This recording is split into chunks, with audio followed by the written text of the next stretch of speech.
Sobat Harum yang berbahagia, yuk bergabung bersama kami di New Harum Channel yang informatif, edukatif, dan inovatif. Caranya gampang banget, tinggal klik tombol subscribe dan aktifin loncengnya, biar nggak ketinggalan video terbaru dari kami. Jangan lupa untuk like, komen, share, dan ikuti perkembangan media sosial New Harum Channel.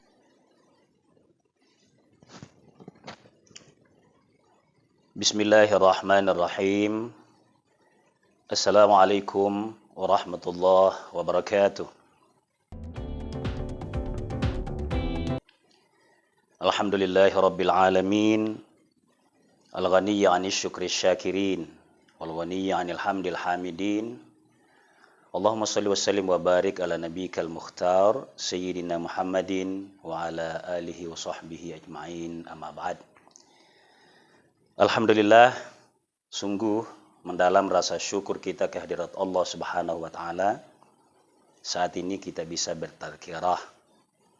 Mudah-mudahan ini adalah petunjuk Allah yang bisa sedikit merefresh atau mental kirah kita semuanya, dan kita berharap insya Allah ini bernilai ibadah di sisi Allah Subhanahu wa taala.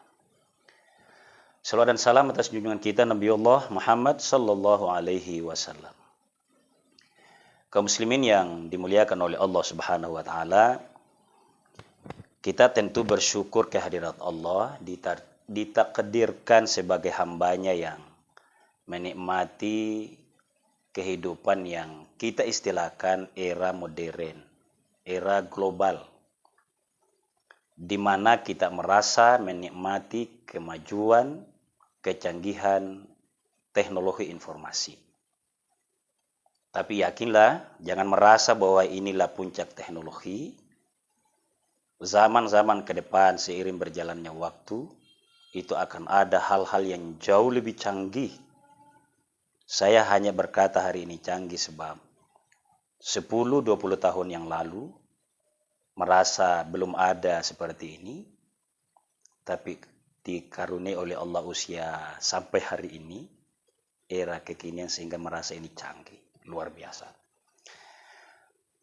Tapi di balik itu kita harus sebagai orang beragama menikmati kemajuan informasi era sekarang ini. Kita semua merasakan banyak hal yang positif, sungguh banyak. Hajat-hajat hidup kita sangat mudah, asal kita dikaruniai oleh Allah kemampuan mengganti segala yang datang ke rumah. Maksud saya, segalanya bisa dipesan sampai di rumah, makanan, sayur, dan segala macam sudah bisa. Menurut kita itu canggih. Tapi hal yang positif juga seringkali ada hal yang negatifnya. Kenapa begitu? Sebab memang Allah Subhanahu wa taala menjadikan hidup manusia di dunia ini ujian agar menjadi lebih baik, menjadi berkualitas.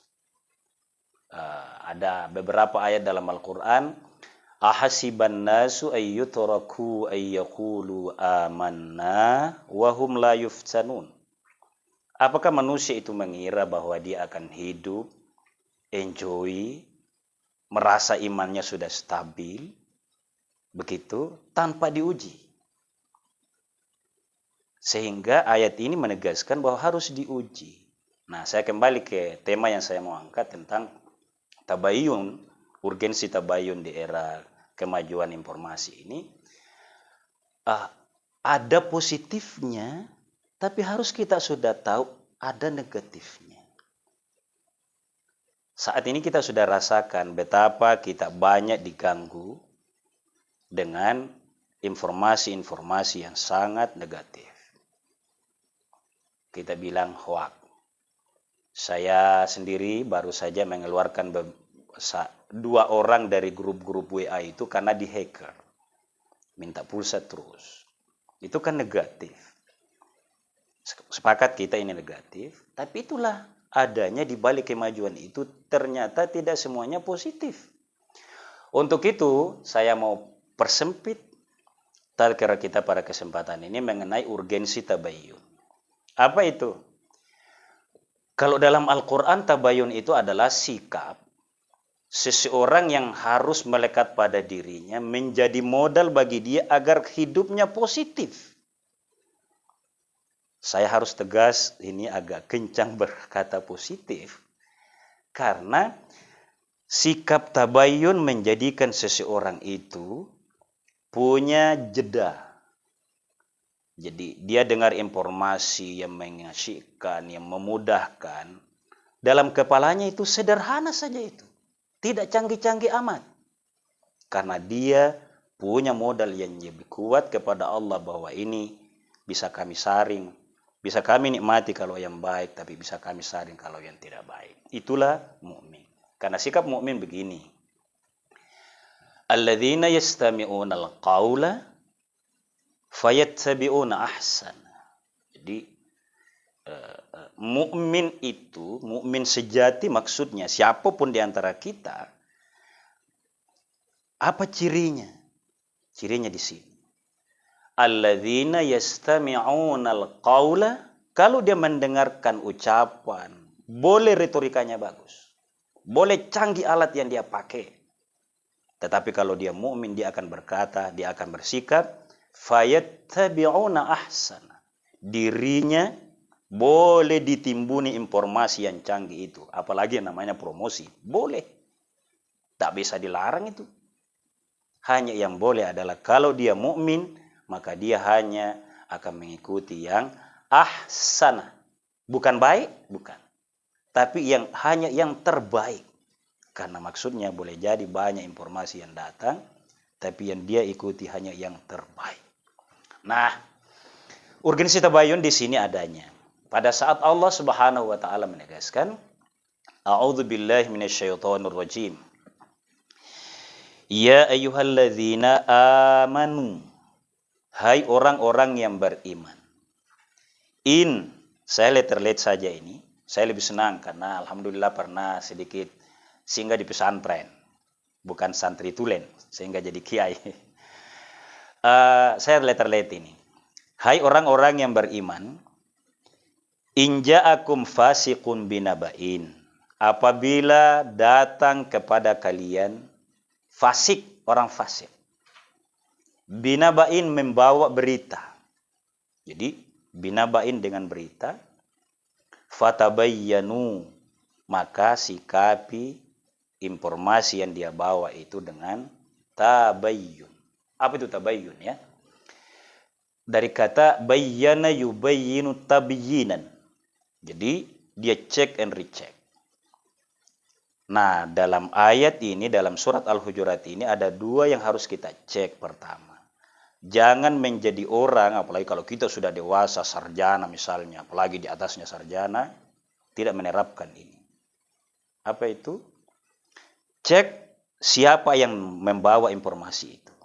Jangan kepala kita diikuti, telinga kita diikuti tanpa mencek siapa yang bawa. Kalau media apa? Kalau seseorang, perilaku seseorang itu apa? Maka dalam ayat ini sudah dijelaskan oleh Allah, in ja'akum, apabila datang kepadamu fasiqun, orang fasik. Ulama tafsir kita menambahkan penjelasannya seperti ini. Kenapa ayat ini Allah sudah terang-terangan atau sudah sharih menyebut di situ fasiqun? Apabila datang kepadamu orang fasik, baru fatabayyanu, perjelas. Kalau saya ya, apalagi kalau kita ada di sarjana, sedang berskripsi, menulis kata-kata itu kan harus baik. Ini Al-Quran, fatabayyanu. Apanya yang mau diperjelas? Nah, sudah jelas-jelas yang datang itu fasikun tadi. Apa itu fasik ya? Fasik itu adalah orang yang sudah terang-terangan tidak malu melakukan kerusakan. Tidak menjaga citra dirinya. Nah, kalau kita bertanya terhadap ayat ini, apanya yang mau diperjelas? Nah, jelas-jelas orang fasik. Orang sudah sering melanggar, tidak menjaga nama baik keluarganya, tidak menjaga nama baik dirinya misalnya. Tapi ulama tafsir menegaskan bahwa memang Allah menyebutkan langsung fasikun dalam ayat ini dengan maksud bahwa yang namanya informasi akan selalu diliputi oleh suasana kefasikan. Jadi hati-hati kita yang sering senang membawa informasi, maknanya juga hati-hati bagi yang kita bergelut di media. Misalnya juga saya banyak berinteraksi di situ. Hati-hati, banyak was-was, banyak bisikan agar menambah-nambahi atau tendensius dalam memberikan informasi itu. Itu namanya fasikun. Makna yang kedua dari ayat ini bahwa memang di zaman Nabi sebelum turunnya ayat ini itu banyak yang sangat senang menyampaikan kata-kata, menyampaikan informasi dia tambah-tambah sesuai dengan kepentingannya. Tidak bisa dipungkiri ini. Termasuk saya, tidak boleh merasa saya yang baca ayat ini aman saya dari kefasikan. Jangan. Setiap zaman saja, setiap momen saja kita merasa jangan-jangan diliputi nuansa kefasikan. Nah, jadi satu ya, siapa yang membawa berita itu tabayyanu. Haruskah hanya orang fasik kita perjelas? Termasuk orang baik. Ada sahabat kita punya prestasi lah begitu. Tidak salah. Dan saya mau mengajak kita semua di era modern sekarang ini, kalau kita merasa baik, lalu ada yang teman kita kasih informasi, dia bilang, Pak Hasan, tidak hoax ini informasi, sudah diverifikasi. Era zaman sekarang jangan ada yang tersinggung. Apakah kita orang yang punya legitimasi tinggi di masyarakat? Maaf kalau saya sebut pokoknya tinggi lah di masyarakat. Saya jangan menyebut salah satu profesi. Jangan tersinggung berdasarkan ayat ini kalau generasi muda kita, kalau keluarga kita di rumah, atau jamaah kita kalau ke masjid atau di mana yang mau berkata sudah terverifikasi ini informasi. Jangan tersinggung. Jangan sudah merasa bahwa kami sudah sangat dijamin. Itu ya mengenai pembawanya. Yang berikut tentu beritanya. Jadi nabaunnya tadi, binabain, dengan berita yang dia bawa. Kalau berita yang dia bawa itu sangat menggembirakan, maka sikap orang mukmin, kalau saya mau bawa kepada nuansa pendidikan, sikap generasi muda, sikap generasi milenial itu tidak langsung percaya dengan seluruh informasi yang sangat menggembirakan. Harus ditabayun, harus ada rasio. Karena kan dampaknya dewasa ini betapa banyak saudara kita yang susah ditolong lagi. Kenapa? Korban promosi, korban janji-janji, bahkan termasuk dalam ibadah. Masya Allah. Kita pernah ya betapa di kantor, di tempat kami bertugas sehari-hari itu betapa sibuk hanya karena menyelesaikan kasus umroh yang tidak terrealisasi.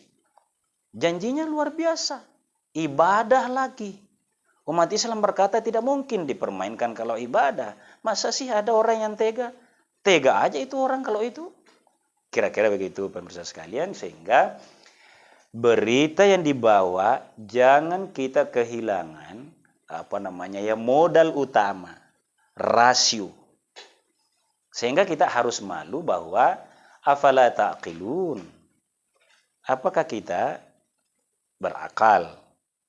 Apakah kita menggunakan akal pikiran kita yang sehat itu? Sebagai kesimpulan, kaum muslimin yang dimuliakan oleh Allah Subhanahu wa taala, bahwa modal utama kehidupan di era modern, terutama kita yang sampai menikmati informasi ini, kalau kita bawa ke generasi muda era milenial itu, modal utamanya agar kondusif hidupnya, tentram, Termasuk di era pandemi ini, Muslim, mukmin tidak boleh panik. Tidak boleh panik. Modalnya apa? Tabayyun. Boleh pandemi menyiksa kita.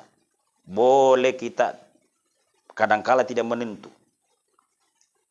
Mengkritik pemerintah. Saling tidak percaya. Bagi mukmin ini tidak boleh terjadi. Karena ada modal kita, yakni tabayyun. Jangan merendahkan diri termasuk mulut dan pikiran kita.